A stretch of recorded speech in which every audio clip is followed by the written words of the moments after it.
That's okay. Go ahead. So it was many years ago, and people did not talk about near-death experiences as far as I knew at the time. But afterward, I became very interested in what happens after we die. I always had a feeling there was something more than the physical life, and having the near-death experience allowed me to experience it firsthand. It really sent me on a journey where everything in my life is about like what's going on spiritually in my work, in my relationships. Every experience has become about spirituality, learning to be more spiritual, learning about healing. Before that, I was kind of very scientific and mathematical. I was always very smart in those things in school. So if I were to hear about this when I was before my near-death experience, even though I knew there was something more, I would think it was a little cuckoo. So I had the experience of seeing myself, my body. It was leaning against a tree. I was in a really bad car accident, and I was in the white light up above here. I didn't feel like I was really going into the light as being in the white light. And I just felt this warm, incredibly loving. It just seemed like I sort of understood the universe, and it was more of a very warm, loving feeling. Then a voice said to me, you need to go back. Your father wants you to stay. And I knew then that it was my spiritual father, not my physical father. And I often describe it like everything was just really okay, but that's kind of small compared to what I was. Just imagine if everything was okay.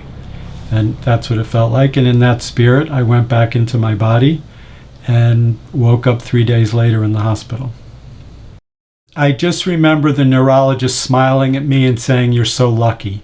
It was a long time ago, so patients' rights were different then than they are now. And I went back not too long ago and asked my dad about it, and he said the doctor didn't tell him anything, which in those days was pretty normal. I just remember the look on the neurologist's face, smiling, and one of the nurses saying it's like a close call.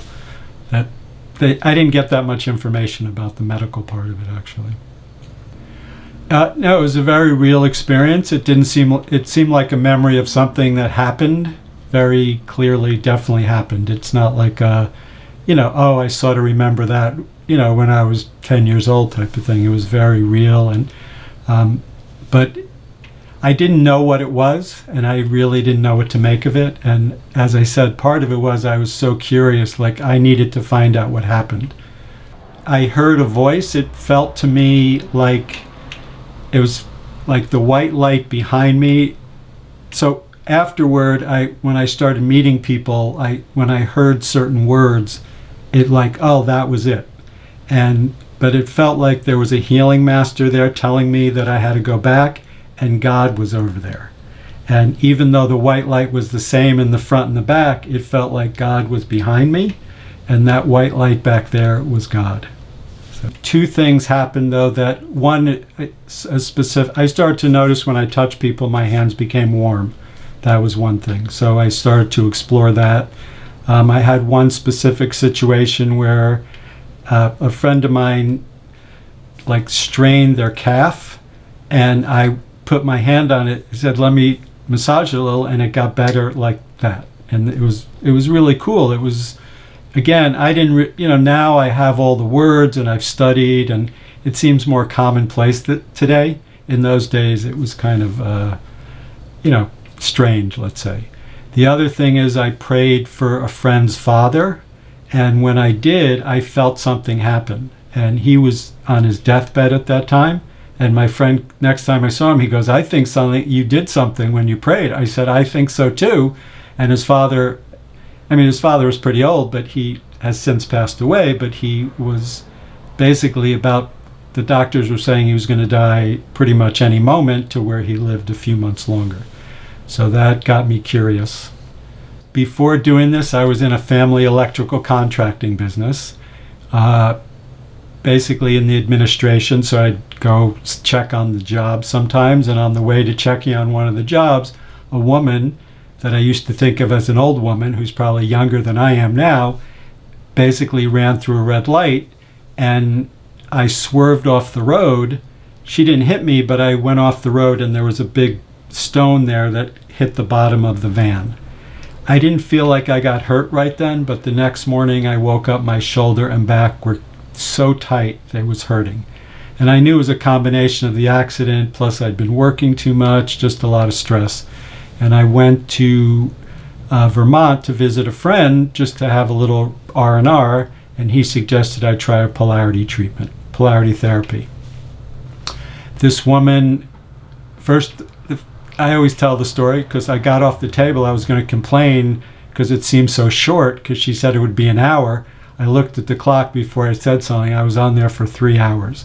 But I went through, I had childhood memories, like a lot of energy opened up in me. You know, I felt a lot of tingling. And I just felt, even though I was around 25 then, I felt like, you know, like an old man. And after that, I felt young again. It's not really working on the phone. It's really working spiritually. There's just a lot of different energies in the spirit. Some of them would be like angels or healing masters, or sometimes energy. Sometimes the energy comes in, there's color to it, which is a certain frequency and vibration. And I look to see, and plus, I mean, there's so many things to check, but it happens very quickly now because my intuition just takes me there.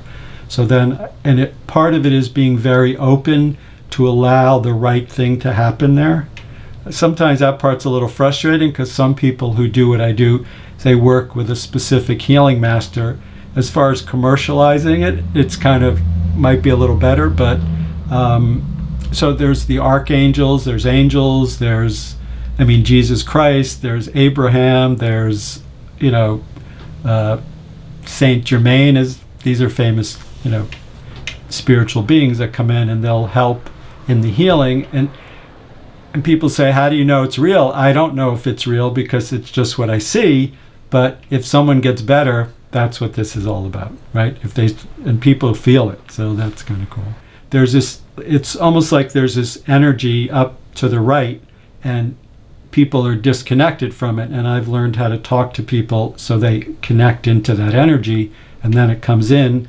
And a lot of times people say, oh, I see a color, or I feel the tingling, or, you know, sometimes like that, their symptoms go away. It's kind of cool. So one of my clients years ago, I don't know if I came up with it, talking to one of my clients, it's sort of like it's a file, and there's like 100 pieces of paper in there, and we only need like 2 of them. So I can get rid of the other 98, and it certainly makes life much better. Sometimes getting rid of those 98 get the symptoms to go away. Some of that has to do with what level it's on. If it's really on the physical level, the body needs time to heal. Sometimes there's habitual part, and that would be more on the mental level that needs to have time to clear. So it's tricky to, when you're asking questions. A friend of mine once said, if you can put your finger on it, it's not it. So we're trying to talk about something that's indescribable, but people get the spirit of it. So when I'm talking, people get a feeling like, oh yeah, that sounds like the right thing for me. When something clears when I'm working, it's cleared. But sometimes there's other levels. I've never had that happen with a physical experience, like someone who had a physical ailment that it went away and came back. But there are times, like patterns in people's lives when, more emotionally that might happen. But the mental part is not really what we're thinking. It's more in the unconscious and subconscious. So otherwise, it'd be nice, you could just think, oh, I'm better, and you'd be better right away. You could talk about like it's more in our beliefs, and there's so many different, each person's very individual, and it's sort of like a combination lock where there's like 1,000 numbers in it, and you have to get all the numbers lined up. Sometimes 999 of them are lined up, and you just do one more. In what I do, it's very important not to put my stuff on the other people, and I'm very cautious of doing that because sometimes people come to me and I can see from other practitioners there's almost like it's almost like a spiritual cast on them that might have helped them when they were getting better, but then the cast doesn't come off and then it starts to restrict them. So I was talking to someone recently and they had spoken to a practitioner who was very into Native American healing. And this person was, from talking to that practitioner, was very sure that that was their thing, but they weren't getting better. And I tried to tell them that's just not your thing, and you need to sort of find what your thing is, where the karma allows you to heal. And that person was very locked into that. And then I start to see like different guides and the spiritual masters that would go along with American, Native American healing. So years ago, I went to this concert at the local library here, and it was Hindi people playing, spiritual music, and I really liked it and everything, but I came out of there was all this energy from that religion on me. And it was almost like they thought everyone should be their religion, and that's just not for me in this lifetime. So I was like, I had to get all that energy off of me, and it's someone seeing what they think the other person should be. So for me, I mean, I try to be general about it. Like we could say health and happiness is important, and though, the specifics of it, you want to leave up to spirit, how it comes in and shows up. Yes, I like the word clairvoyance because it's just being able to see. It means being able to see, and people can relate to that. So my initial thing was more touching and feeling and sort of just knowing that way where things are out of bounds. The hearing and seeing are things that I've worked to develop over the years. When I see, so sometimes I see, and it's funny, I was wondering about this recently because I've seen people that I know that are not alive anymore and they look as solid as a real person. But I wonder if sometimes because these are people that I know that they died, in my mind, I wonder if sometimes I see these beings without even being aware of it, because sometimes they look so real.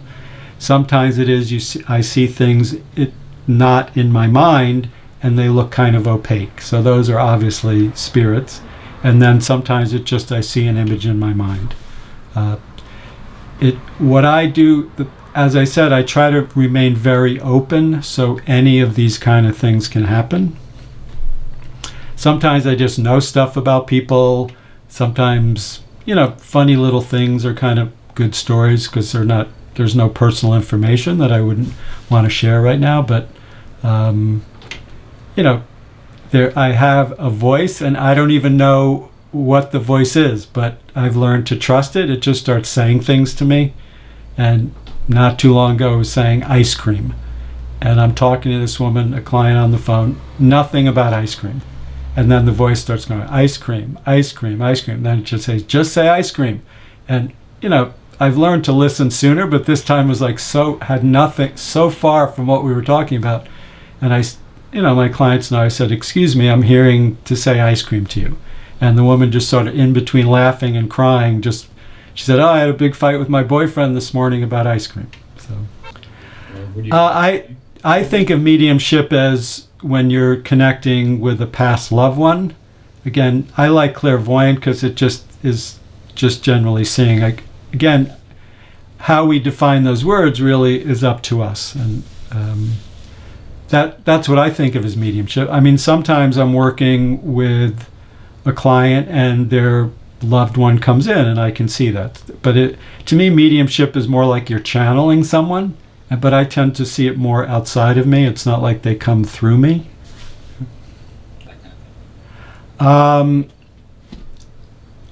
The first time I really experienced that I knew of was actually before my near-death experience. I was in my late teens, so it was a few years before my near-death experience, and I was in the movies in New York City, and my grandfather had passed away shortly before that, and I saw him sitting in the front row of the movie theater.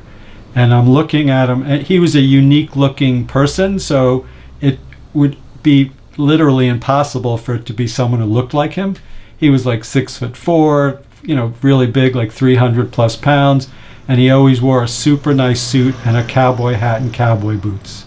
And back in those days, no one, this was in New York City, I don't know of anyone back then who would wear that type of outfit in New York City. So I saw him, I just walked by, and it was like, I didn't even know what to make of it. I mentioned it to my brother, and then I let it go. I don't even know what. It's funny that I just let it go. Like, that's kind of bizarre to see that when you have no idea what it is. Well, I have a number of tools that I use for myself. I think meditation is probably the basic, most important thing. I have, if anyone's interested, I have some YouTube videos about the tools I use to clear myself. I do Tai Chi Cha. It's a specific type of Tai Chi. And the type of meditation that I do brings it's peaceful for a little while, but it really brings a lot of energy into the body for healing. And sometimes it's quite intense, actually. An entity generally is a negative thing, so these are not entities. And part of what I do, by identifying something, it gives you a certain power over it. So, like, there's entities, they would be negative. I know that's a very sort of a general term, but for what I do, when I see entities, we want to get them off the person because they have a negative influence. So it could be angels, archangels, it could be any of the saints like Jesus, Abraham. Yeah, I just say positive spiritual beings. There's a term for the highest good that you want to consider, because again, we don't necessarily know a story I tell. This woman years ago she was a friend of my wife's, and some years ago, I was married then, and she hadn't slept through the night in years. Like, she would sleep 20 minutes here or there, and I knew I could get her to sleep, and I said, just come to our house, when you're, nighttime, you can stay in the spare bedroom and I'll do what I do. So I did what I do. She fell asleep, and I thought she's going to be the happiest person in the world because she slept through the night. When she woke up, she was surprisingly not that happy about it, but she seemed good. But then after that, she was very angry at me.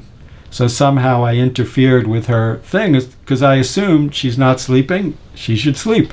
So it just taught me a lesson, like, be real open to people. There's something in people that knows their path, their destiny, their karma, their spiritual path, their path to healing, whatever that is, and you want to really respect that and activate that inside the person more, so they're sort of choosing the direction. And sometimes people just, when you're sleeping, they just don't want to connect into that deep place. Like, there's certain things in their unconscious that are a little too much for them to handle right then. But sometimes it is when you do spiritual work, you get so energized, it's kind of hard to sleep. That happens to me sometimes. I was always wondering if, going back to your NDE, I had almost the exact same experience you did, and I always was wondering if it was either an OBE or an NDE, and now I realize that I did have an NDE 10 years ago. Yeah, people have asked me that, and in one way, so one of the people I studied with was a Sufi sheikh, and almost everything I would ask him, he would say, you don't need to know that. And to me, it seemed like I was dead and leaving, and that was my experience, but I don't know of a doctor saying I, flatlined or whatever, so. And I often say it doesn't really matter. Even when I do healing, people say, how do you know it's not all in their head? I go, does it really matter if they're better? There's the result. And, so to me, the tremendous love and knowing that there's healing and that just that wisdom that is available that I know. And even now, when I say it, I connect into it more.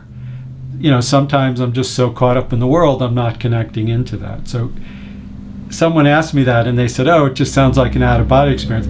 I have out-of-body experiences pretty regularly, and this was not that, as far as, but I'm glad you shared, because that answered what I've been wondering for the past 10 years. I really did have an NDE. Yeah. was pretty sick 10 years ago. I was in the hospital, and my blood pressure dropped to a very dangerous level, and my daughter was 10 years old at the time, 10 or 11, so I knew I had to live. Yeah. Yeah, it wasn't like I felt like I had to, like, whoever voice was said, you have to go back, and everything seemed so good. I just said, oh yeah. And I joke around, if I knew what I was going back to, I might have not, so. It was such a beautiful experience for me. The love and joy, just like what you felt. I mean, if I would have died, it would have been okay. Right, that's how I felt too. It was like just everything was okay, but that loving, and talking about, it's like people like us, we have a mission to bring that and let the world know about it. The people that didn't have that first-hand experience. I can't talk to the people in my regular life because they're very close-minded. Yeah. Some are very religious, and so. Well, the world's much more open to it. I was recently watching all the Star Trek series on Netflix, and they talk about this stuff like, and it's fun. I had a client years ago who, she came to me, and I used to do more things that were not very spiritually oriented, but something happened where I was treating her, and all of a sudden she goes, I feel really weird. I said, weird's good. You're used to being sick. Healthy is going to feel weird. Then she said, I feel really weird. And I could see her skin, she became so pale. She started perspiring. So I stopped treating her, and then she blacked out. And like part of me is like freaking out. Part of me is going, well, I know this is a good thing. And she was sitting, I had to hold her up or she would have fallen over. And then I saw this demonic possession leaving her body. And I poured some water in her mouth. She came to, and she ran to the bathroom. She threw up. She had diarrhea, and I could see she looked so much healthier. And I'm wondering, should I tell her what I saw? And I decided to tell her because it just seemed like the right thing. And I'm surprised she even came back after that. And even once I told her, she came back again. And she basically said to me she was okay with it because of some things she's seen on TV in a sci-fi show. Uh-huh. And so she was open to it. And I also know she was so much healthier. That had a lot to do with it. But her husband came in also, and I was trying to explain what I saw. And, I said sometimes you just pick stuff up, these negative things, and I included curses from other people. It's rare anyone does it on purpose, but this helps get that negative energy out of you, basically. I really like what he said, because he said, can we inadvertently pick up blessings from other people? And I thought, wow, that is, that's great. And yes, we can. Awesome. Yeah, it's cool stuff. I'm glad that you can. Yeah, so breathe into your heart there and let that energy, like, in you there, and let that loving energy, because it's just a thought away all the time. And when sometimes, because there's always things trying to block us from that in a certain way. Oh, yeah. But you breathe into your heart. And so for me, if I visualize the thing I remember in my near-death experience, I connect to that loving. Even now, I almost feel like crying, like something just opens up. Like, yeah, it's kind of cool. It's the type of meditation I do is sort of designed to do that. And you hear this sound, and it sort of pulls you out of your body. And the idea is to go into what's called the soul realm, and in there it's very similar to what I experienced in my near-death experience. It just is very loving. It's kind of open to almost being what you want, and as opposed to like on the astral level, there's like things there that are very similar to this. So the physical level, and then you just get this, sometimes it's just like a purplish color, and it just, normally I do that, and then I'll start to see images in my mind that I'm assuming are past lives that are clearing up. Then when that's over, this energy comes when I come back into my body, there's a lot of energy. It's very tingly. Sometimes it hurts. Like any sores in my body, sometimes the energy is trying to push them out, and sometimes it hurts. It's so intense. When it's on a really good day, it just feels like this great tingling energy moving through my body. So. And what I know is it's the astral, causal, mental, etheric, and then the soul level. So, but there's so many different levels, and even us talking about them, it's kind of hard. So one of the people I worked with would always say, that I studied with, he works on the etheric level. And, but then above that is the soul, which even when I just start to say it, this energy comes in, it just feels this nice feeling in my body. And I know that's what really helps people heal in a clear way. Like you said, in the astral, there's all sorts of things. Some of them are very nice, but there can be kind of spooky things too.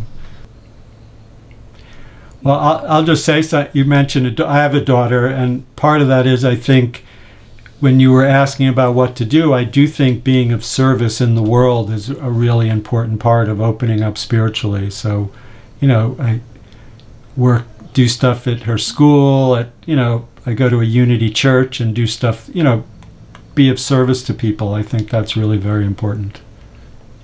I heard your story about seeing your grandpa before your near-death experience. Yes. Did the healing start after your near-death experience? I guess looking back, I could see there were little inklings of it. Surprisingly, a lot of stuff I learned from playing basketball and just connecting with people and really magic. I had this experience. I was around 10 years old where I was playing basketball and it was almost halftime. And instead of trying to make another basket, I started dribbling towards my bench. So near half court, so as far away in the corner, I just took one hand with the ball and threw it over my head. And I knew as soon as I let go of the ball, it was going to go in. I didn't even turn around and look, and everyone stood up and cheered because it went in swish. And it was like that connecting, so that something, I really connected to things before that. It just, when I saw what I saw in my near-death experience, it just like, oh, that's it. That's the thing that it was. I just didn't really know it. So yeah, I've had experiences where where you were saying you didn't question seeing your grandpa, things that have happened, or I've seen or heard things, and I never questioned it when I was a teenager. And then you kind of look back and you think, well, that was weird that I didn't think twice about that, or it seems kind of naive, right? Yeah. Yeah. And then I was just gonna say those videos that you have on healing, I would love to see them. So okay, yeah, my YouTube channel is Dr. Lawrence Brock. So there's a lot of them on there. There's meditations. There's some self-care techniques. Yeah. Yeah. A lot of them are really good, and the ones I put on there, I only put when I feel a lot of energy coming in. Well, I've learned there's also sometimes being loving is being tough. I guess somewhat where I live in New Jersey, there's a store called Earth Spirit, and the guy approached me saying, do you want to do something for Halloween? And for some reason, I really thought that was exciting, like introduce people to the afterlife stuff. And I realized I just, I want to make sure it's staying on a positive path, even though it would talk some about the things I clear, like the demons and entities and stuff like that. And it just seemed kind of an exciting, fun thing to do. And, always trying to get new people involved in this. And I do think the loving is everyone's nature, and that's the thing that drives us. And whatever anyone is doing, they're looking for love, and they're looking for that connection to the spirit, even if they're not aware of it. Thank you, everyone, for coming. Thank you. Thank you for coming. That was great. That's okay.